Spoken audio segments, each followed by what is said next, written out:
the whole global economy and the Eurozone crisis, I think everybody's feeling a little bit edgy. But I think if you were to think of all the kind of the big cities in Britain and those that would identify as successes, then Manchester would have to be up there, and not just because of your two football teams either. I think there has been a sense of Manchester kind of, I wouldn't necessarily say this in Birmingham, but replacing Birmingham as the second city.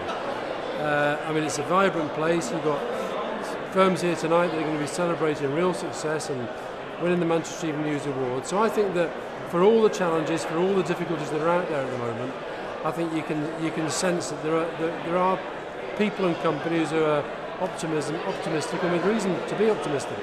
What can Cameron and Clegg do now to try and, they're in power, what should they now be doing as a coalition? Well, I just worry that I don't have a sense of what their overall strategy is. When they came in, it was all about the deficit.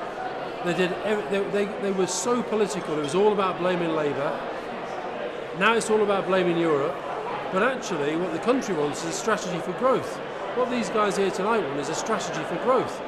And if you were to say to most of these guys here, who are Northwest businessmen and women, what do you think the government's strategy for growth is? I suspect they wouldn't have a clue. Now, if they don't have a clue, it's because they've not been listening, they've not been hearing the government explain what it is. So they've got to have a strategy for growth. And I think the other thing they've got to do is kind of we are going through very difficult, troubled times. They've got to be very candid with people. They've got to explain what is going on. And I find with both Cameron and Osborne and Clegg, they're always looking for the little political point to make as opposed to the big strategic vision, which is what the country needs.